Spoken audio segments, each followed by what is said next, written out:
I just want to take a second to pay my respects and pour one out really for a true martyr of our time, someone whose name we may never know, but whose legacy will live on. And that's the underpaid social media assistant who runs this morning's Twitter account. They truly fired off a couple of tweets, closed their ITV branded Chromebook and went, 4-day weekend, can't wait for my Easter egg hunt, blissfully unaware that they just caused the musical theatre equivalent of Chernobyl. This week on the channel we'll be talking about theatre, specifically theatre audiences, specifically further, the way in which theatre audiences appear to have lost their damn minds. Some context, over the past several months reports have broken through about bad audience etiquette at theatres across the UK and in the West End, and even some on Broadway. Now then, we all have a story of someone using their phone during a performance, and that's bad behaviour, but it's not the bad behaviour we'll be discussing today. And can I just say this, while I do abhor having your phone out during a performance, let he who is without watching a poorly framed bootleg of Dear Evan Hansen throw the first stone. You know who you are, you can't have your cake and eat it too. You will be found. No, this bad behaviour goes considerably further, ranging from audiences singing over the performers, to openly abusing front of house staff, to brawling in the aisles. Because nothing says fight night like a touring production of Waitress the Musical. The most recent of these reports came from a performance of The Bodyguard in Manchester's Palace Theatre. For the unaware, The Bodyguard is an adaptation of the 1992 Whitney Houston film,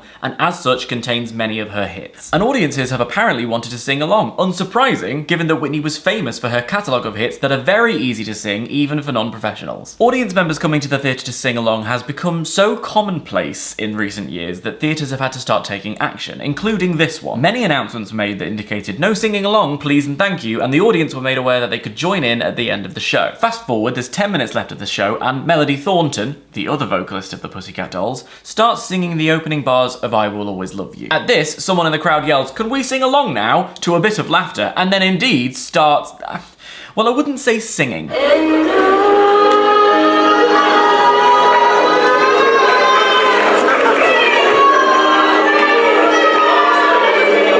Dolly Parton did not invent the COVID vaccine for you to behave like this. Long story short, they were asked to stop, said no, and then all hell broke loose. A fight broke out, the rest of the show was cancelled, and police were called to the venue. Tickets to The Bodyguard cost £61. Did the people of Manchester pay their hard-earned wages to hear Shelley from Wythenshawe pissed out of her head on overpriced room temperature rosé? No ma'am. They paid to hear the person who came in sixth on Popstar to Opera Star, thank you very much. I can't help but wonder what Whitney herself would have said about this. I listen to singers. I very rarely listen to people who cannot sing. This is a tangent, but once I was in a theatre in America and I did order a can of rosé and it was $28. I was too British to turn it down, and then I opened it and it was foul, and that's the story of the only time I came close to throwing hands at the theatre. Absolute shit show altogether. But what does this have to do with the popular daytime magazine programme This Morning? Well, you see, a brief segment on the show saw host Alison Hammond and contributor Vanessa Feltz discussing whether audiences should be allowed to sing along with reference to this production of The Bodyguard specifically. Alison said she wouldn't see the show if she wasn't allowed to sing along, and Vanessa said, isn't that the point of going to the theatre? You sing along very, very loudly, and then if you don't know the words, you make them up. A couple of important notes. This conversation took place a few days before the ill-fated production at the Palace in Manchester, which I think is more bad timing than anything else, but I mean, wow, bad timing. Also, Alison has since tweeted a meaningful apology, and Vanessa has scrawled an unhinged response on a trestle table. That's a deep cut. Needless to say, Twitter did a Twitter. Quote tweets out the wazoo. There was a lot of outrage in the musical theatre community from both superfans and performers, and I do think the pylon got a little out of hand, although who was surprised that actors had all the feelings? And I certainly don't think that their chat caused the fracas, but it definitely didn't help. You see, this has been an issue for a while now. Back in January, a fight broke out at a production of Jersey Boys at the Edinburgh Playhouse. Anecdotally, I know someone who works as an usher at a West End theatre and said similar stuff happens at their show, which interestingly is also Jersey Boys. I guess no one was in the mood for love that night. It's a song in the show. So that's why it's a bit of a problem that when handed the opportunity to talk about this quite serious issue of antisocial behaviour, Vanessa Feltz basically argued that being antisocial is the point of going to the theatre. What made it particularly galling is that Vanessa Feltz doesn't behave like that. Do you know how I know? Because I went to a press event the other day with her. Not with her. I went and she was there. It wasn't a date. She doesn't reply to my texts. Point is, she was impeccably behaved. Didn't write on any of the tables. I will educate young people about Celebrity Big Brother 1 if it's the last thing I do. I think the general rule of thumb that can probably be applied to the question what constitutes bad behaviour is just don't be a dick. Just don't be a dick. Like, if you think about what behaviour makes someone a dick and you're doing that, don't do it. The problem is, I think over the past decade or so, people have got more and more comfortable with the idea of being a dick. And that's where we get to see, Vanessa Feltz is basically a hired mouth. She's a talented broadcaster well known to people of a certain age.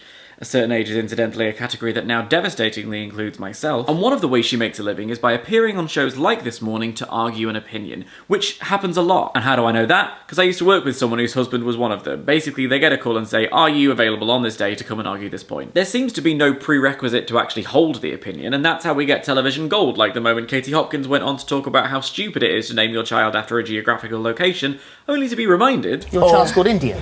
Yes, but you know, that's because she's... Hardy ha, very funny. Problem is, this means that having an opinion is currency, and that currency can be invested into views, which becomes actual currency. Hence, the race to have the worst possible take has begun in earnest. And since social media gave everyone a voice, removing all nuance and actively encouraging rage, these two things compounded, and that's how we get to the dumpster fire we now call society. Trump, Brexit, Morbius, all things that happened because people on social media couldn't just stop for a minute. As stated by the third law of physics, probably, we're theatre kids, how are we supposed to know? Every action has an equal and opposite reaction, so while the views may have gone up for This Morning and countless other daytime talk shows, so has the hostility and entitlement of its audiences. Does that analogy work? I don't know science. Also, I've never seen Morbius. Is it any good? There's no one there. The question of what constitutes bad behaviour is an interesting one because our tolerances differ from person to person. For me, the only sound coming out of you should be spontaneous. A laugh at the end of a joke, applause at the end of a number, perhaps a cheer if the number has been particularly moving, and a whispered "I'm sorry if you spill your drink all over me" happened last year. Wet feet, not fun. Anything else and I find you appalling. But then I have big old man yells at cloud energy, so I don't necessarily think we should be listening to my militancy here. Is militancy a word? It is now! The level of noise also depends on the kind of show you're watching. A straight play requires more focus. Often they perform without microphones, so silence is imperative. At a panto, it can live or die on the energy of its audience and their willingness to let loose and get involved. But I think we can all agree there is a limit. Perhaps you shouldn't, for instance, assault a member of staff for asking you to take your seat. Or you might want to reconsider your decision to take photographs of a naked actor on stage and distribute those on the internet without the actor's permission. You should certainly think at least twice if you're considering using the aisle of a theatre as a place to do your business. Especially if you're sat near Hillary actual Clinton. And if your idea of a good night at the opera involves openly heckling a child performer, then you deserve the lifetime ban you've just been given by the Royal Opera House because, and I think we're far enough in the video that I can justifiably drop an F-bomb, what the fuck, bro? So I think we can all agree, quite an array of problems there. And what they all have in common, at least to me, is that these people seem to not realise, or more likely not care, that the night and the show isn't about them and their behaviour is actually spoiling it for everyone else. If any of these behaviours sound like you, then first of all, bad. Very bad. Second of all, I bet you're the kind of person who watches TikToks on the train without headphones on. You should be ashamed of yourself. You should think about what you've done. You should work on yourself, and you should at least put on part 2 so that I can find out how the true crime video you've been watching finishes, you selfish bastard. Now, if we can put a pin, a fairly big pin, in the issue of fights and abusing front of house staff, which I think are issues that go beyond the theatre into wider society. Let's talk about the assertion that theatre etiquette in general has been lost and that audiences don't know how to behave. Where do we put the blame for that? The Jukebox musical is an interesting thing. It's a show conceived to bring in an audience because the music within it is already quite well known. And it's a smart idea. When you're trying to convince a punter to pay money for a ticket to your show, it's an advantage to be able to say something like, come and see the music you already love, but live. It's a guarantee of a good time. And nowhere is that plainer than one of the first major Jukebox musicals, the one that started it all, Mamma Mia. Opening in 1999, it was a bit of musical genius. Abba's work was always theatrical, not just in its bombastic composition, but also in the narrative nature of its lyrics. So taking those iconic songs and weaving them together around a story built around Greek comedy and farce makes it, honestly, to my mind, a masterstroke. It's a cornerstone of musical theatre, and I will die on this hill. Honestly, I could make a whole separate video about why Mamma Mia is so incredible, and maybe I just will. But crucially for our topic today, their marketing pitch was, you already know you're gonna love it. There it is in plain English. You've got a ton of options for what you could do tonight. Come and see our show, because why take a chance when you know you're going to have a good time. That was a stretch. Of course, Mamma Mia wasn't the first jukebox musical. There had been a handful over the decades to varying degrees of success. But I don't think it's churlish or oversimplified to say that it changed musical theatre, because all you need to do to illustrate the point is have a cursory scroll down the jukebox musical's Wikipedia page. A couple in the 1970s, more in the 80s, and you can see the nostalgia cycle in action here. They're all based on popular culture from around 20 to 30 years before. We move into the 90s, lots of disco, there's Mamma Mia, and bang! Look at that, look at all those shows! I haven't seen an epidemic like that since...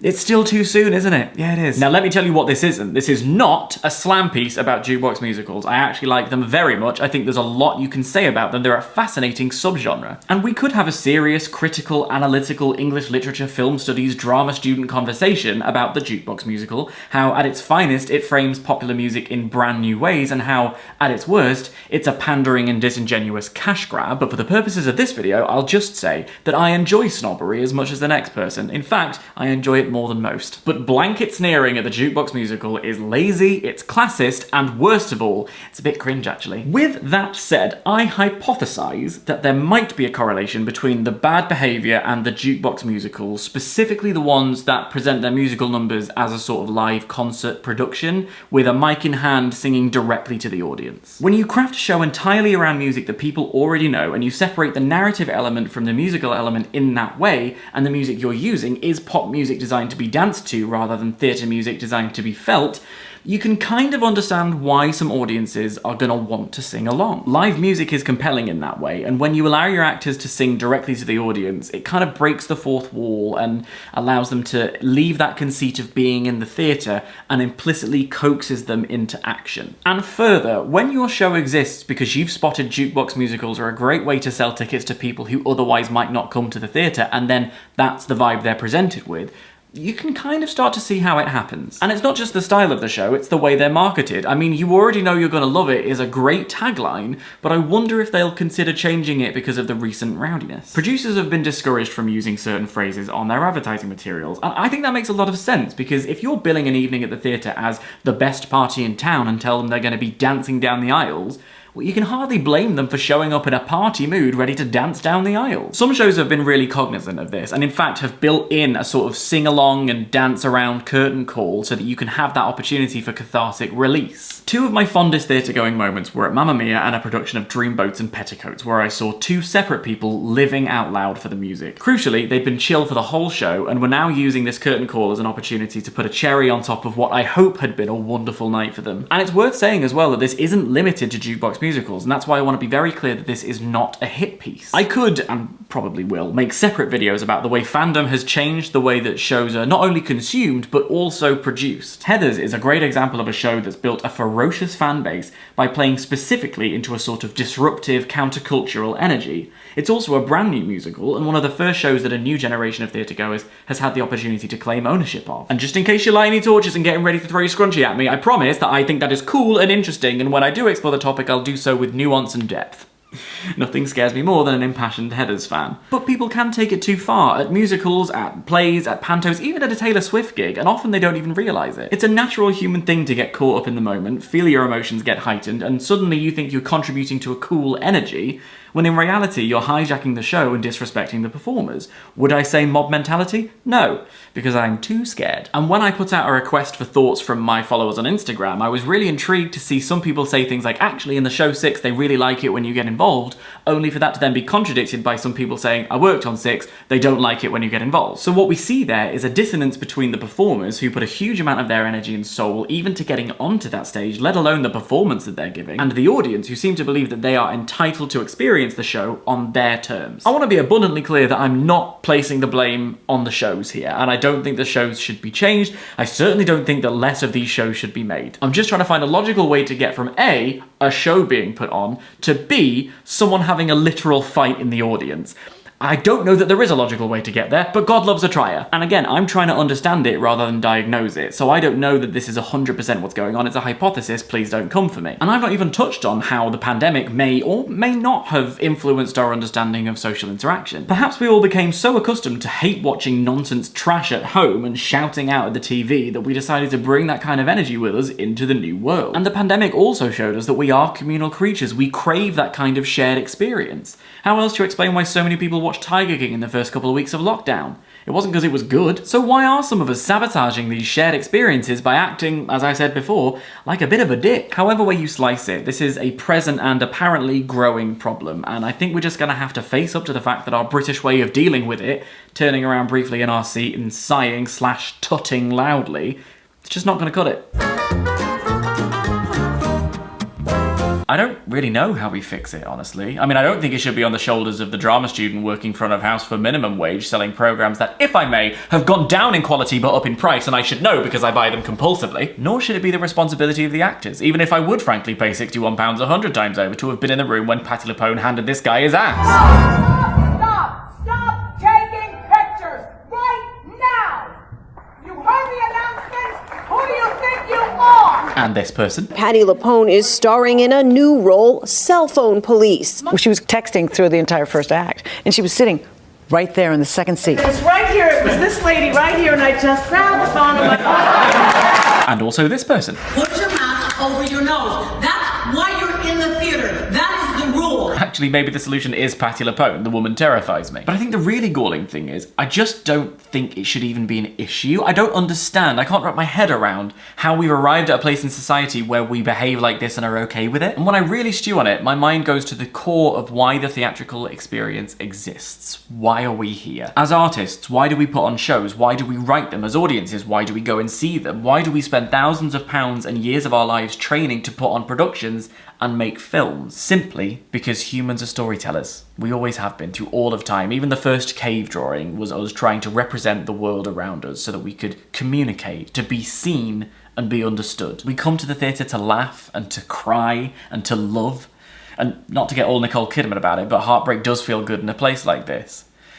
Not this is my flat. Heartbreak hasn't felt good here previously. But the theatre, I really paint a picture, don't I? And we want to feel those things surrounded by people who have also come to the same place to feel those things. As performers, as practitioners, as superfans, we want people to come to the theatre. We want audiences to grow, and we want new people to come and experience the thing that we love so much. And theatres are responding to the truth that we need to accommodate a wide variety of audiences. Heathers, for instance, offers sing-along shows. Waitress the Musical offered some karaoke night. There are signed and captioned performances for the hard of hearing. There are audio-described performances for blind and partially sighted people, and some companies even run touch tours to allow those audiences to explore the set in their own time. There are relaxed performances that adapt the experience in a number of ways for people on the autistic spectrum or with learning differences. This means a lot of things. The production will adjust the light in the room, they'll lower audio levels with no sudden noises.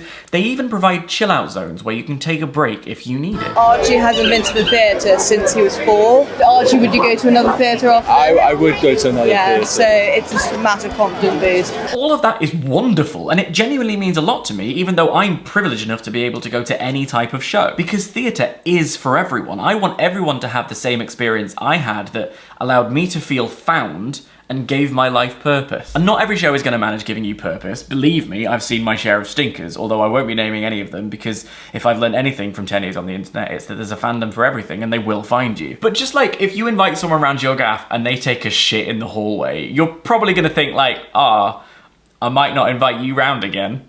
Maybe don't shit in the aisles of a theatre. Bring that energy with you into the audience. How can a show have the chance to connect with you, or you connect with it if you're talking or texting, or if you show up late? How can a fellow audience member experiencing the show for the first time have that same feeling of being seen, of being found, of belonging that you had if you're beating the actors to every punchline and singing along? And I wanted to come up with a 3 for this, but I don't think any of you watching this video would ever really behave like this. So let's just say, like, I don't know, don't have a scrap in the theatre. Nobody's campaigning for pure silence in a show. I think we can all agree that would be trash, but there has got to be something between applauding politely at the end of a number and having a fight with someone sat next to you because they don't want you to sing over the song. Like I said, I know I'm preaching to the choir here, so in terms of impact, this whole video could have just been me whispering to myself in the shower. But just in case it finds a straggler, next time you go to the theatre, just give yourself over to it completely. If it absolutely bites, oh my god, you're going to have so much fun in the pub afterwards being catty about it, which is one of the grand traditions of the theatre. But if the show is good and it captures you in just the right way,